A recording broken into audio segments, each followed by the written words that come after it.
Lights, like the hobbyists that use them, come in all different shapes and sizes. But like hobbyists, there's a standard set of parameters in regards to shapes and sizes we come to expect. Some lights are reading lamps, others LED tubes, but they all aim to serve the same purpose, to make us see. And while a lot of us have found the perfect lights or bought the most expensive ones to ensure we get the right thing, there's a very dimly lit world of specs, techs, and design hiding beneath the surface. Tonight, we draw back the veil of the secrets of light, sort the CRI from the lumens, and give you pause for thought on which hobby lamp is the best for you. All of this tonight on Beyond the Veil.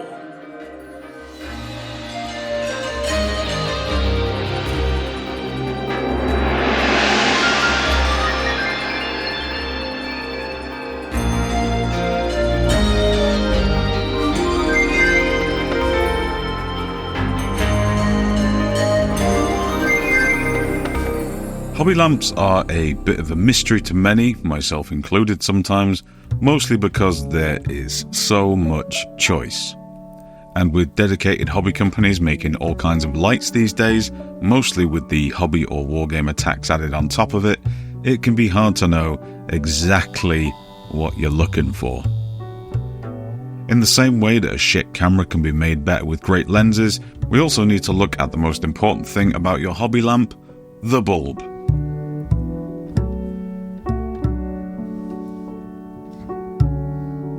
With cheap lights from AliExpress and Temu and the same lights basically being sold again on Amazon for twice the price, the terminology for them has become as vast as the choice itself, and also really fucking vague.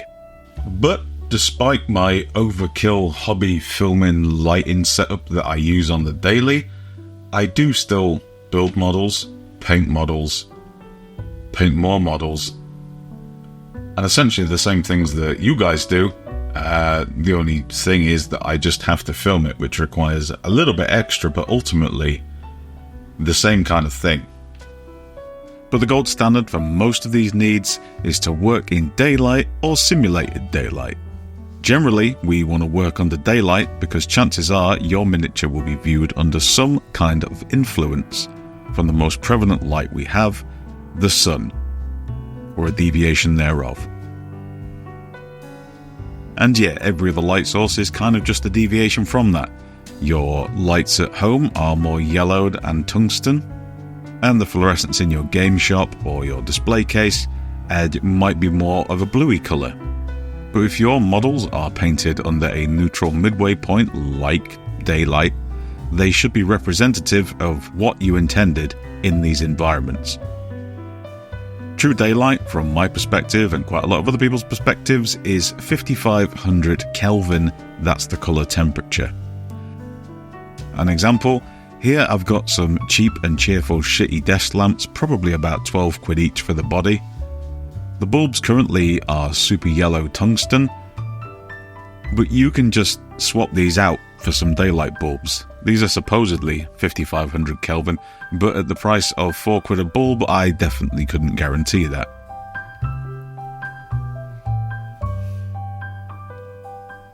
But all I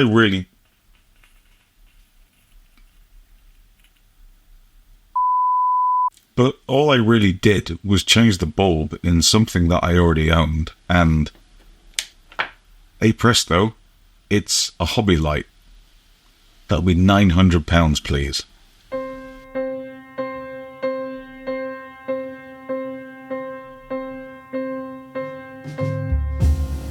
Now, when I had my first MS relapse, it took away my right arm, that's pretty shit. But the second relapse of it took my right eye, which I didn't realise how much I needed my right eye until that happened. And I'd only been doing miniature painting for about a year, and I just got into the video side of how to make films and YouTube videos and things like that. So I invested the time in understanding lights, the value of light, and the importance of light, not only for the benefit of lighting a camera, but also for the benefit of, helping me see. And your eyes and your camera really aren't that different. Just like your eyes, when this camera doesn't have enough light, it has to work harder to see. It generates noise, it loses detail, it loses color depth, and it's annoyed at me. What I did notice was that painting under conventional low light lamps was that my right eye was straining a lot because it was damaged and didn't open up and work in the same way as the other one. And because of that, I was getting a lot of migraines.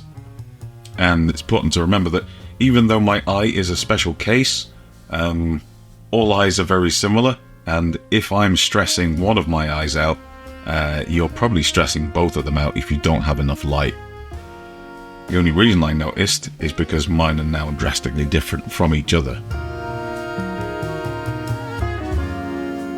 Here is a dramatic reconstruction of how I generally see my hobby desk and the world. The left eye is perfectly fine but a bit crunchy. The right eye is darker, hazier and less contrasted, and with a hazy dead zone just to the right of centre. My left eye for the most part is perfectly normal, so it has a much easier time working in lower light. My right eye has to work a lot harder. So what did I do? I just made everything a lot brighter.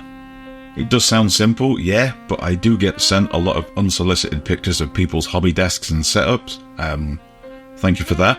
And I would say a good half of them don't have enough light from my perspective. I'm not being pious and high and mighty, and I'm not gatekeeping the kind of lamps that you should have. I just want people to look after their fucking eyes.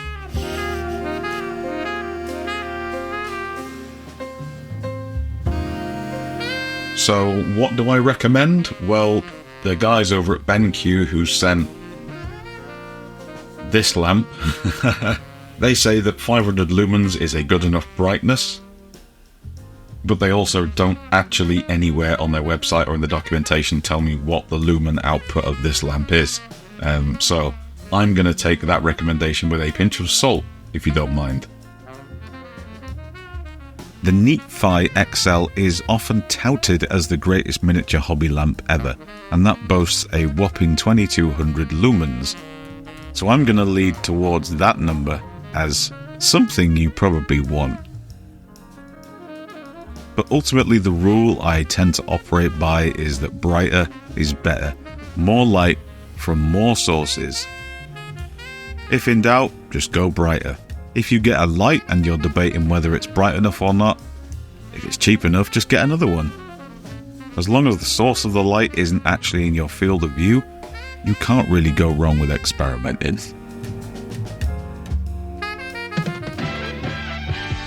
Come on down to the Squarespace website and the Emporium. What's up, guys? Tony D here, turning tricks and making quips, and I'm here to talk to you today about today's sponsor, Squarespace. Have you ever thought to yourself, man, what I need is a website all about me? Sure I do. I'm an egomaniac all the time. Well, now you can with Squarespace's browser-based web designer that's easy to use and comes preloaded with an unsettling amount of templates from award-winning designers just to get you started. Along with that, the templates cover blogs, vlogs, guestbooks. Are guestbooks still a thing? Online stores. Come on. Portfolio. And speaking of online stores, if you've ever wanted to do business like the pros and have your own online store, well, now you can, with no commission or skim from the provider. Along with that, you can also add your store's existing e-pass system to the site to have your inventory ready to go. And of course, we gotta mention that domain acquisition tab, guys. Oh, it's my favorite part. Tony's favorite thing ever. Want a name for your website? Sure. Head on over to this tab, type in the domain and the name you want to go for, and immediately connect it to the name and the stuff and the rest of the world. And it's just that easy, guys. It's just that easy. So come on down to squarespace.com/MSPaints and use the code MSPaints at checkout to save yourself 10% of your first website subscription or domain. All right, bene.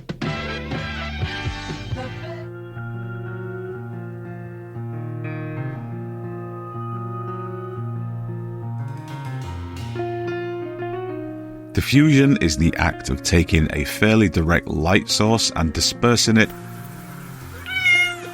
more evenly and softer. Simple as that. Like when I add a softbox to this aperture, it makes a single source of light and softens it. Not everyone can have a softbox for sure, and thankfully many bulbs now come with a kind of hazy diffused coating on them, like frosted glass almost.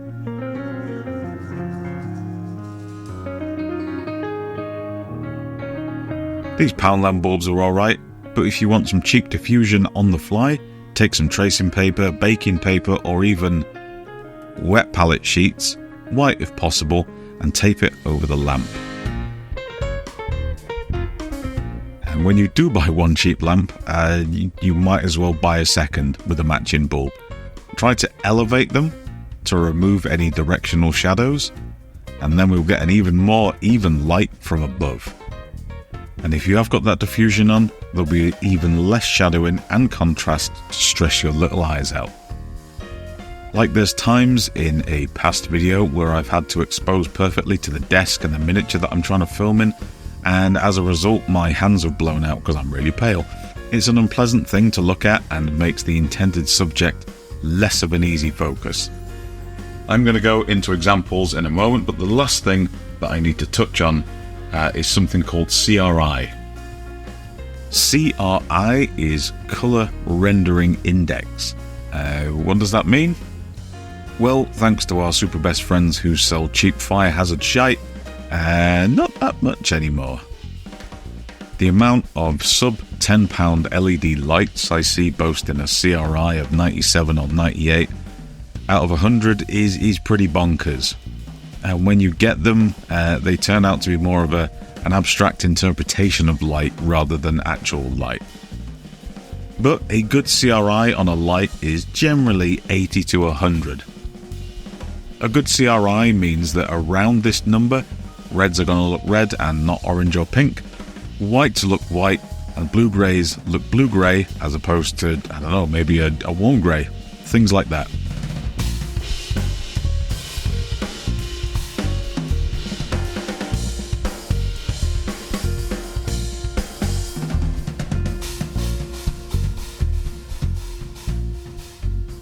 So this is a relatively hard thing to talk about, because I like most of the lights I'm going to talk about, and I do think I like most of them and recommend them to some degree, but they also have pros and cons. And it does go without saying, but I can't accurately represent how bright a light is on camera as a point of comparison to one another. It just doesn't work, unless I want to expose incorrectly, and I will lose sleep over it if I do that. Okay. First up are these little Godox lights that I use basically every day at work. The Godox Lightmons. Nice little £22 light, comes with an internal battery, has colour temperature that you can dial in manually, and from what I can tell and what I've filmed, it is pretty damn accurate. So if you get two of these that are going to match, coming in from each side, that's pretty good. Personally, I would want something a little bit brighter if I was using it at my workstation, but again, if you pair them up with some clamps or some magic arms, then yeah, that'll do in a pinch. And of course, in a pinch, you can just put it on a table.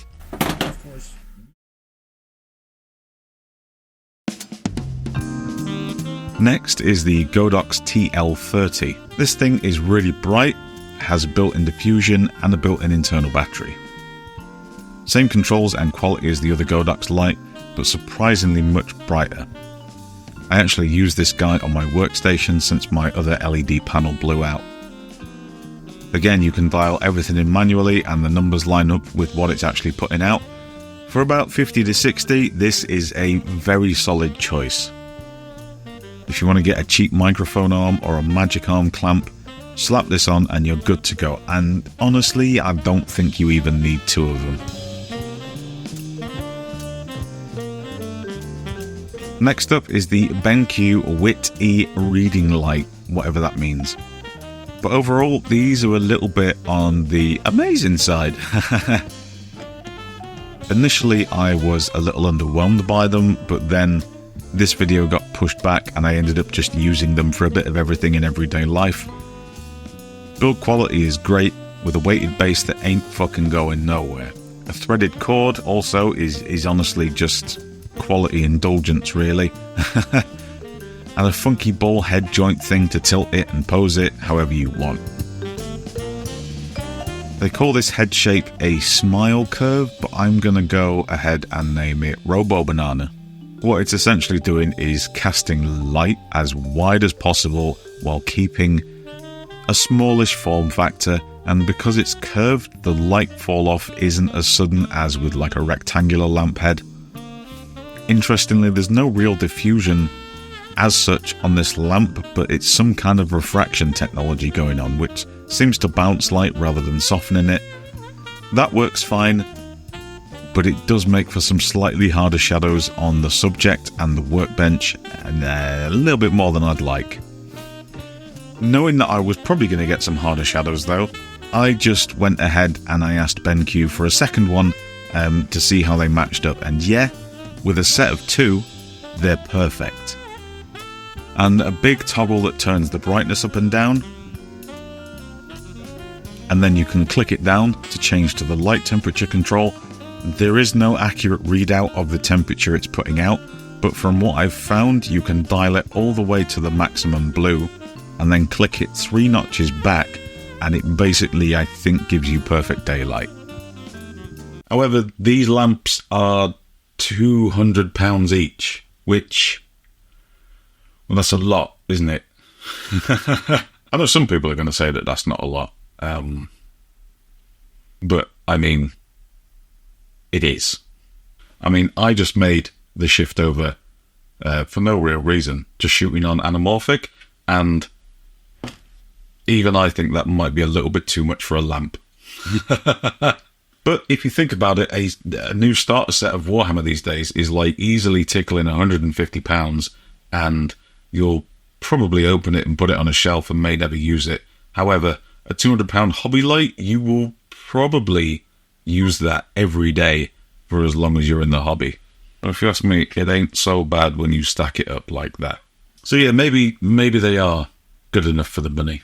I think they are. The more I've used them, the more I like them. I like their character. I like the distinct lack of character in the light. That's very nice. And yeah, I've been sent them for free, but they ain't paying me, so I'm not really going to sugarcoat it. £200 is pretty stiff, but they do kind of feel worth it. Ugh. Next up is these 2 dog's body lamps that I got given by Uncle Colin a little while ago. With the right bulbs in, these do the job. A bit of baking paper over the front and a total price of £30 thereabout. Yeah, I'd use these. And there's no set light source on them, so when the bulbs eventually go, another trip to Poundland and then you've got more. These lamps will be working and being used long after I've gone hollow, so I can't really fault them. Just make sure they're loaded with daylight bulbs and make sure they're elevated, behind you, or turned away from direct light in your eyes. Lastly is a Temu special. If you have your various inhibitions about Temu, then you can pay twice as much on Amazon.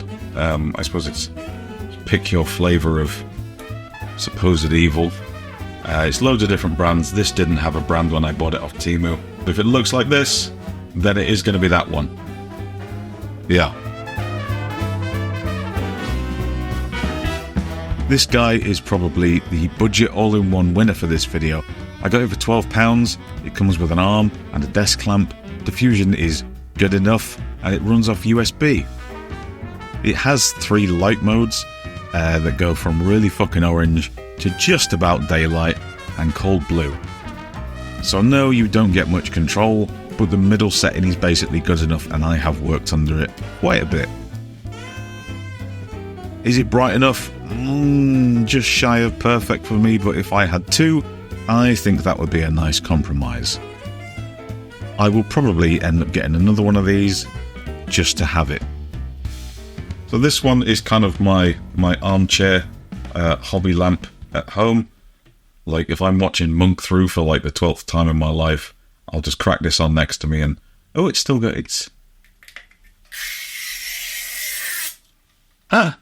My opinion of the light has improved 10%. Yeah, I just have it bolted to the coffee table next to me at home, swing it round when I'm doing some Gundam on the couch watching Monk or whatever I do. And yeah, if you want to upgrade your hobby lighting situation at home, those are a good shout. At like £12 each, you buy two, and you basically get the nicest kind of setup that I've been talking about in this video. Yeah, I honestly think you'll pay £12 just for the microphone arm that it comes on, so... But the overall thing to keep in mind when shopping for lights is those core principles that we talked about. The even spread and cast, ideally 2 lights.